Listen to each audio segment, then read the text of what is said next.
നമുക്ക് ഏതെങ്കിലും ഒരു കാര്യം ചെയ്യുവാൻ കഴിയുമായിരുന്നു എന്ന് പറയാനാണ് നമ്മൾ could have plus V3 use ചെയ്യുന്നത്. പക്ഷേ അവിടെ കുഡും ഹാവും ഒക്കെ നമുക്കറിയാം. പക്ഷെ ഈ കുഡ് ഹാവ് പ്ലസ് V3 എന്ന് പറയുന്ന ഒരു ഫ്രേസ് നമ്മളങ്ങനെ പഠിച്ചിട്ടുണ്ടാവില്ല. അതായത് ഇപ്പൊ പറയാണ്, അവൾക്ക് ആ ജോലി ചെയ്യാൻ കഴിയുമായിരുന്നു, പക്ഷെ ചെയ്തില്ല അവള്, അതുകൊണ്ടാണ് നമ്മൾ അങ്ങനെ പറയുന്നത്. അവൾക്ക് ആ ജോലി ചെയ്യാൻ കഴിയുമായിരുന്നു, അവൾക്ക് ആ ജോലി ചെയ്യുവാൻ കഴിയുമായിരുന്നു എന്ന് പറയാൻ. ഇപ്പം അവൾക്ക് എന്നുള്ളതിന് ഷീ ആണെന്നും ജോലി എന്നുള്ളതിന് വർക്കാണെന്നും അറിയാം. അപ്പം ജോലി ചെയ്യുക എന്ന് പറയുമ്പോൾ ഡു ആണ് അല്ലെ, അതിന്റെ V3 ഡൺ ആണ് അല്ലെ. അപ്പം ഇങ്ങനെയുള്ള സന്ദർഭങ്ങളിലാണ് നമ്മൾ കുഡ് ഹാവ് പ്ലസ് V3 ഉപയോഗിക്കുന്നത്. അപ്പം she could have done the work. She could have done the work എന്ന് പറഞ്ഞാൽ അവൾക്ക് ആ ജോലി ചെയ്യുവാൻ കഴിയുമായിരുന്നു. ഈ കഴിയുമായിരുന്നു എന്ന് പറയുമ്പോൾ നിങ്ങൾ മനസ്സിലാക്കേണ്ടത് അവളത് ചെയ്തില്ല എന്നാണ്. അവൾക്കത് ചെയ്യാൻ കഴിയായിരുന്നു, അല്ലെങ്കിൽ അവൾക്കത് പഠിക്കാൻ പറ്റുമായിരുന്നു, പക്ഷെ അത് ചെയ്തില്ല. അപ്പൊ അങ്ങനെയുള്ള സന്ദർഭങ്ങളിലാണ് നമ്മൾ ഇപ്പൊ കഴിയും എന്നുള്ളതിന് ക്യാൻ ആണെന്നും കഴിഞ്ഞു എന്നുള്ളതിന് കുഡാന്നും അറിയാം. പക്ഷെ കഴിയുമായിരുന്നു എന്ന് ചിന്തിക്കുമ്പോൾ നമ്മൾ ഉടൻ തന്നെ നമ്മൾ കുഡ് ഹാവ് നമ്മുടെ മൈൻഡിലേക്ക് കടന്നു വരണം. ഓക്കെ, എനിക്ക് ആ ജോലി പൂർത്തിയാക്കാൻ കഴിയുമായിരുന്നു. അപ്പൊ എങ്ങനെ വരും? പൂർത്തിയാക്കുക എന്ന് പറയുമ്പോൾ ഫിനിഷ് അല്ലേ, അതിന്റെ V3 ഫിനിഷ്ഡ് ആണ്. അപ്പൊ I could have finished the work. Okay ആണോ? അപ്പം അവിടെ ഫസ്റ്റ് നമ്മൾ പറഞ്ഞു ആ ജോലി ചെയ്യുവാൻ കഴിയുമായിരുന്നു, she could have done the work. എന്നാൽ ആ ജോലി പൂർത്തിയാക്കുക എന്ന് പറയുമ്പോൾ ഫിനിഷ് ആണ്, പൂർത്തിയാക്കാൻ കഴിയുമായിരുന്നു, ഫിനിഷ്ഡ്. ഷീ കുഡ് ഹാവ് അല്ലെങ്കിൽ he could have finished the work. അത് മനസ്സിലായല്ലോ. അപ്പൊ ഇവിടെ വേറൊരു ചോദ്യമുണ്ട്, അവൾക്ക് ആ ജോലി ചെയ്യുവാൻ കഴിയുമായിരുന്നില്ല എന്ന് വരുമ്പോൾ എന്ത് വരും? ഇവിടെ കുഡ് നോട്ട് ഹാവ് ആവും. അപ്പൊ അതെങ്ങനെ എഴുതാം? She could not have done the work. She could not have done the work. അവൾക്ക് ആ ജോലി ചെയ്യുവാൻ കഴിയില്ലായിരുന്നു. പിന്നെ നീ എന്തിനാ നിർബന്ധിക്കുന്നത്? നമുക്ക് പറ്റത്തില്ലായിരുന്നു. ഓക്കെ, ആദ്യം നമുക്ക് അവൾ ചെയ്തില്ല എന്നാണ്, രണ്ടാമത് നമുക്ക് പറ്റത്തില്ലായിരുന്നു, പിന്നെ എങ്ങനെ അവൾ ചെയ്യുന്നതെന്നാണ്. അപ്പൊ she could not have done the work. അതുപോലെ ഇപ്പൊ എനിക്ക് ആ ജോലി പൂർത്തിയാക്കാൻ കഴിയില്ലായിരുന്നു എന്ന് പറയുമ്പോൾ I could not have done the I could not have finished the work. I could not have finished the work. Okay. അവൾക്ക് അവളുടെ അമ്മയെ സഹായിക്കാൻ കഴിയുമായിരുന്നു. സഹായിക്കാൻ കഴിയുക എന്ന് വരുമ്പോൾ എന്ത് വരും? കുഡ് ഹാവ് ഹെൽപ്ഡ് വരും. അപ്പൊ ആർക്കാണ്? അവൾക്കാണ്. അപ്പം she could have helped her mother. അവളുടെ അമ്മ എന്ന് പറയുമ്പം ഹെർ മദർ അല്ലേ. ഇത് വളരെ സിമ്പിളായിട്ട് മനസ്സിലാക്കി പോവുക. കാരണം ഇതിൽ ഏതെങ്കിലും ചെറിയ ഡൗട്ട്സുകളൊക്കെ ഉണ്ടെങ്കിൽ നിങ്ങൾ കമന്റ് ബോക്സിൽ ടൈപ്പ് ചെയ്യുക. ഒപ്പം തന്നെ ലാസ്റ്റ് കൊടുത്തിരിക്കുന്ന സ്പീക്കിംഗ് പ്രാക്ടീസ് കറക്റ്റായിട്ട് ചെയ്താൽ നിങ്ങൾക്ക് അതിനകത്ത് പിന്നെ കൂടുതൽ ഡൗട്ടുകൾ വരൂല. അപ്പോൾ അതിനനുസരിച്ച് നിങ്ങൾക്കത് പെട്ടെന്ന് മനസ്സിലാകുകയും അതിൽ ഡൗട്ടുകൾ ഉണ്ടെങ്കിൽ നിങ്ങൾക്ക് കമന്റ് ബോക്സിൽ ഇടാം. തീർച്ചയായിട്ടും ഞാനതിൻ്റെ ആ സംശയങ്ങൾ നിങ്ങൾ എക്സസൈസ് ഓരോന്നും കമന്റ് ബോക്സിൽ ടൈപ്പ് ചെയ്യുക. ഒപ്പം ഡൗട്ട്സുകളോട് ചെയ്യുക. തീർച്ചയായിട്ടും അത് ഞാൻ ക്ലിയർ ചെയ്ത് തരുന്നതായിരിക്കും. ഓക്കെ, ഇനി അവൾക്ക് നന്നായി പാടാൻ കഴിയുമായിരുന്നു. അപ്പൊ അടുത്ത ക്വസ്റ്റ്യൻ എന്താണ്? അവർക്ക് നന്നായി പാടാൻ കഴിയുമായിരുന്നു. അവർക്ക് നന്നായി പാടാൻ കഴിയുമായിരുന്നു പറയുമ്പം they could have sung well. Okay, sing sang sung അല്ലേ, they could have sung well. Okay, ഇനി എനിക്ക് നന്നായി പഠിക്കുവാൻ കഴിയുമായിരുന്നു. ഇപ്പൊ ഞാൻ പഠിച്ചില്ല, എന്തൊരു കഷ്ടമായി പോയി നമ്മൾ പറയില്ലേ, അതാണ് എനിക്ക് നന്നായി പഠിക്കുവാൻ കഴിയുമായിരുന്നു. I could have studied well. Okay, ഇനി എനിക്ക് നന്നായി പഠിക്കാൻ കഴിയില്ലായിരുന്നു എന്നാണെങ്കിലോ കുഡ് ഹാവിന് ഇടയ്ക്കൊരു നോട്ട് ചേർക്കണം. I could not have studied well.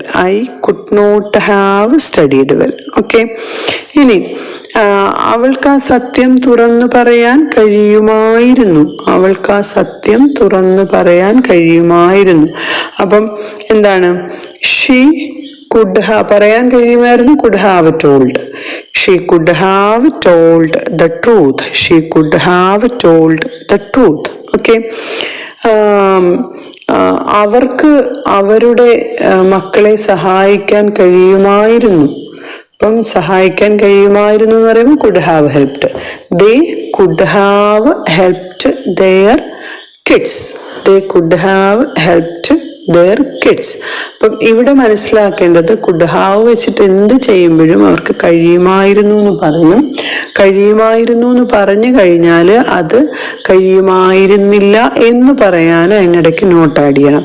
ഒപ്പം തന്നെ ഇപ്പം നമ്മൾ കൂടുതലായിട്ട് ഇപ്പം സംസാരിക്കുമ്പോഴത്തേന് കഴിയും, കഴിഞ്ഞു എന്ന് പറയുമ്പം ക്യാനും കൂടുവാണല്ലോ നമ്മുടെ മനസ്സിൽ വരുന്നത്. അപ്പം ഇങ്ങനെ കഴിയുമായിരുന്നു എന്ന് പറയുമ്പം നമ്മൾ തീർച്ചയായും കുഡ് ഹാവിലേക്ക് നമ്മുടെ മനസ്സെത്തണം. അപ്പോൾ നമുക്ക് പെട്ടെന്ന് അത് കണ്ടുപിടിച്ചിട്ട് പറയാനും പറ്റും. ഇപ്പം അവൻ അവിടെ പോയിട്ടുണ്ടായിരിക്കണം, അതായത് അവിടുത്തെ ഒരു കാര്യം കണ്ടിട്ട്, അതായത് ഇപ്പോൾ ഒന്ന് വീട് പൂട്ടിയിട്ടിരിക്കുകയാണ്, ഇല്ലെങ്കിൽ സ്കൂട്ടറായിട്ട് പോയിട്ടുണ്ട് എന്നൊക്കെ ചിന്തിച്ചിട്ട് ഏതെങ്കിലും ഒരു കാര്യത്തിൻ്റെ അടിസ്ഥാനത്തിൽ ഒരു കാര്യം പോസിറ്റീവായിട്ട് അവൻ പോയിട്ടുണ്ടായിരിക്കണം എന്ന് പറയുമ്പം 90% പോയിട്ടുണ്ട് എന്നാണ്. അപ്പം അങ്ങനെ പറയാനായിട്ട് നമ്മൾ ഉപയോഗിക്കുന്നതാണ് മസ്റ്റ് ഹാവ് പ്ലസ് V3. അതായത് മസ്റ്റ് പറയുമ്പം ആ ഒരു കാര്യം സംഭവിച്ചിട്ടുണ്ടായിരിക്കണം, മസ്റ്റ് ഹാവ് പറയുമ്പോൾ ആയിരിക്കണം എന്നൊരു നിഗമനമാണ് നമുക്കവിടെ കിട്ടുന്നത്. അതായത് ഇപ്പോൾ ഒരു കാര്യം മിക്കവാറും അത് ചെയ്തിട്ടുണ്ടായിരിക്കണം, അതിൻ്റെ ഒരു കാര്യം എങ്ങനെയാണ് പറയേണ്ടതെന്ന് മനസ്സിലാക്കാം. അവൻ മിക്കവാറും അവിടെ പോയിട്ടുണ്ടായിരിക്കണം അങ്ങനെ പറയുമ്പം ഹി മസ്റ്റ് ഹാവ് ഗോയുടെ V3 ആയ gone there. He must have gone there. അവൻ മിക്കവാറും അവിടെ പോയിട്ടുണ്ടായിരിക്കണം. ഓക്കെ. അവൾ പുറത്ത് പോയിരിക്കാം. അവൾ പുറത്ത് പോയിരിക്കാം. She must have gone out. അവൾ പുറത്ത് പോയിട്ടുണ്ടായിരിക്കാം. She must have gone out. അപ്പം ഇവിടെ മനസ്സിലാക്കേണ്ടത് ഏത് സബ്ജക്റ്റ് വന്നാലും അത് ഇപ്പം നീ പഠിച്ചിട്ടുണ്ടായിരിക്കാം, എനിക്കറിയില്ല, നീ പഠിച്ചിട്ടുണ്ടായിരിക്കണം, നിന്റെ ആൻസേഴ്സ് കേട്ടിട്ട് നീ പഠിച്ചിട്ടുണ്ടായിരിക്കണം. അപ്പം you must have studied well. അപ്പം ഇവിടെ മനസ്സിലാക്കേണ്ടത് ഏത് സബ്ജക്റ്റ് ആണെങ്കിലും അത് ചിലപ്പോൾ ഐ എന്ന ഞാനാവാം, യു എന്ന നീയാവാം, ഹി, ഷീ, ഇറ്റ് അല്ലെങ്കിൽ ദേ, അവർ, വി, ഞങ്ങൾ ഒക്കെ ആവാം. അതിന് ഏത് സബ്ജക്റ്റ് അവിടെ വന്നാലും അവിടെ നമ്മൾ വെർബായിട്ട് അല്ലെങ്കിൽ അവിടെ നമ്മൾ ഓക്സിലറി വെർബായിട്ട് യൂസ് ചെയ്യേണ്ടത് മസ്റ്റ് ഹാവ് പ്ലസ് V3 ആണ്. അവിടെ നമ്മൾ ഓക്സിലറി വെർബായിട്ട് എടുക്കേണ്ടത് മസ്റ്റ് ഹാവ് പ്ലസ് V3. അപ്പം അങ്ങനെ എടുക്കുമ്പോൾ ആണ് ഒരു പോസിറ്റീവ് നിഗമനം നമുക്ക്. ഇപ്പം മസ്റ്റിന്റെ കൂടെ ഹാവും അതുപോലെ വെർബിന്റെ പാസ്റ്റ് പാർട്ടിസിപ്പിൾ എന്ന് പറയുന്നത് V3 ഇത് ഉപയോഗിച്ച് വരുമ്പോഴാണ് സാഹചര്യ തെളിവുകളിൽ ഊന്നിക്കൊണ്ട് ഒരു സംഭവം നടന്നിട്ടുണ്ടായിരിക്കാം എന്നുള്ളൊരു യുക്തിപരമായ നിഗമനത്തെ കാണിക്കാനാണ് ഈ ഒരു മസ്റ്റ് ഹാവ് ഉപയോഗിക്കുന്നത്. അപ്പൊ ഇപ്പം നമ്മൾ പറഞ്ഞു അവൻ പോയിട്ടുണ്ടായിരിക്കാം, ഹി മസ്റ്റ് ഹാവ് ഗോൺ. അവൾ പുറത്തു പോയേക്കാം, she must have gone outside. ഇങ്ങനെ നമ്മൾ അത് ഏതെങ്കിലും ഒരു കാരണം കണ്ടിട്ടായിരിക്കാം, എന്തെങ്കിലും ഒരു സംസാരമോ ഇല്ലെങ്കിൽ എന്തെങ്കിലും പറഞ്ഞ് കേട്ടിട്ടായിരിക്കാം നമ്മൾ അങ്ങനെ പറയുന്നത്. ആ ക്ലാസ്സുകൾ കണ്ടിട്ടില്ലാത്തവരൊന്ന് കാണണേ. ആദ്യമായി കാണുന്നവരാണെങ്കിൽ സബ്സ്ക്രൈബ് ചെയ്യാനും ഈ ചാനൽ ലൈക്ക് ചെയ്ത് ഷെയർ ചെയ്ത് മുന്നോട്ട് പോകാനും മറക്കാതിരിക്കുക.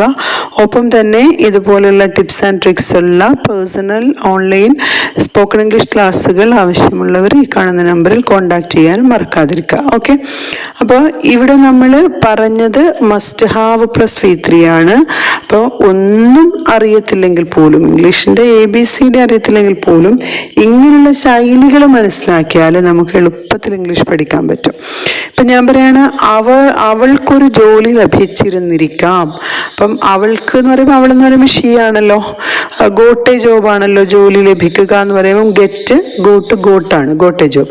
She must have got a job. അവൾക്ക് ഒരു ജോലി ലഭിച്ചിരുന്നിരിക്കാം. മനസ്സിലായല്ലോ? ലഭിച്ചിരിക്കാം എന്നുള്ള ഊഹം ഉള്ളത് കൊണ്ടാണ് അവിടെ മസ്റ്റ് ഹാവ് വന്നത്. ഗെറ്റിന്റെ V3 ആയ ഗോട്ട്, മസ്റ്റ് ഹാവ് ഗോട്ട്. ആരോ മുറി പൂട്ടിയിട്ടുണ്ടായിരിക്കണം. ഓക്കെ. അപ്പം എന്താണ് ആരോ എന്ന് പറയുമ്പം സംബടി, നമുക്കറിയില്ലല്ലോ ആരാന്ന്. ലോക്ക്ഡ് ദ റൂമാണ് മുറി പൂട്ടുക. Somebody must have locked the room. അപ്പം ഇതേ രീതിയിൽ ഞാൻ ചോദിക്കട്ടെ, ആരും മുറി പൂട്ടിയിട്ടില്ലായിരിക്കാം എന്നെങ്ങനെ പറയും? Nobody must have locked the room. ആരും എന്നല്ലേ? അപ്പം ആരും മുറി പൂട്ടി ഉണ്ടായിരിക്കില്ല എന്ന് പറയുമ്പം nobody must have locked the room. അപ്പം സംബടി എന്ന് പറയുമ്പോൾ ആരോ ആയി, ആരും എന്ന് പറഞ്ഞപ്പോഴത്തേന് നോബഡിയിലേക്ക് മാറി അല്ലേ? അവൾ എൻ്റെ പുസ്തകങ്ങൾ എടുത്തിരിക്കാം. അപ്പൊ എന്താണ് എടുക്കാന്ന് പറയുമ്പോൾ ടേക്ക് ആണ്. അതിന്റെ V3 take, took, taken. She must have taken my books. She must have taken my books. അപ്പൊ അവൾക്കൊരു ജോലി ലഭിച്ചിരുന്നിരിക്കാം. She must have got a job. ആരോ മുറി പൂട്ടിയിട്ടുണ്ടായിരിക്കാം. someone must have locked the room. ആരും മുറി പൂട്ടിയിട്ടുണ്ടായിരിക്കില്ല. nobody must have locked the room. അവൾ എൻ്റെ പുസ്തകങ്ങൾ എടുത്തിരിക്കാം. she must have taken my books. അപ്പൊ ഇവിടെ ഏതെങ്കിലും ഒരു കാര്യത്തെ കാരണം പറഞ്ഞിട്ട് അങ്ങനെ ഉണ്ടായിരുന്നിരിക്കാം എന്ന് പറയുന്നതിനാണ് മസ്റ്റ് ഹാവ് പ്ലസ് V3 ഉപയോഗിക്കുന്നത്. അതുപോലെ തന്നെ മസ്റ്റ് ഹാവിനോടൊപ്പം എപ്പോഴും മനസ്സിലാക്കുക, ഹാവിനോടൊപ്പം എപ്പോഴും V3 ഫോം മാത്രമേ യൂസ് ചെയ്യാൻ പാടുള്ളൂ. മസ്റ്റ് ഹാവ് എന്ന് പറയുന്നത് എപ്പോഴും പോസിറ്റീവ് സെൻസിലായിരിക്കും. അതായത് പോയിരിക്കാം, വന്നിരിക്കാം, പോയിട്ടുണ്ടായിരിക്കാം. ഇതിനെ നെഗറ്റീവ് ഫോമിലേക്ക് മാറ്റുമ്പോൾ മസ്റ്റ് നോട്ട് ഹാവ് യൂസ് ചെയ്യാന്ന് മാത്രം ഓർക്കുക. അതായത് ഇപ്പോ അവൻ അവിടെ പോയിട്ടില്ലായിരിക്കാം. അപ്പൊ പോയിട്ടുണ്ടായിരിക്കാം എന്ന് പറയുമ്പം he must have gone there ആണ്. പോയിട്ടില്ലായിരിക്കാം എന്ന് പറയുമ്പം he must not have gone there. അവൻ പോയിട്ടില്ലായിരിക്കാം. അപ്പം പോയിട്ടില്ലായിരിക്കണം എന്നാണെങ്കിൽ മസ്റ്റ് നോട്ട് ഹാവ്, മസ്റ്റ് ഹാവിന്റെ V3 ആയ മസ്റ്റ് ഹാവിന്റെ നെഗറ്റീവായ മസ്റ്റ് നോട്ട് ഹാവ് യൂസ് ചെയ്യാം. അപ്പൊ ഇത് ഏറ്റവും ഇമ്പോർട്ടൻ്റ് ആണ്. നമുക്ക് എപ്പോഴും ഏതെങ്കിലുമൊക്കെ രീതിയിൽ സംസാരങ്ങളിൽ ഉപയോഗിക്കാവുന്നതാണ്. അപ്പൊ തീർച്ചയായും ഈ ക്ലാസ്സുകളുടെ ഈ ടിപ്സും ട്രിക്സും ഒക്കെ മനസ്സിലാക്കാൻ ശ്രമിക്കുക.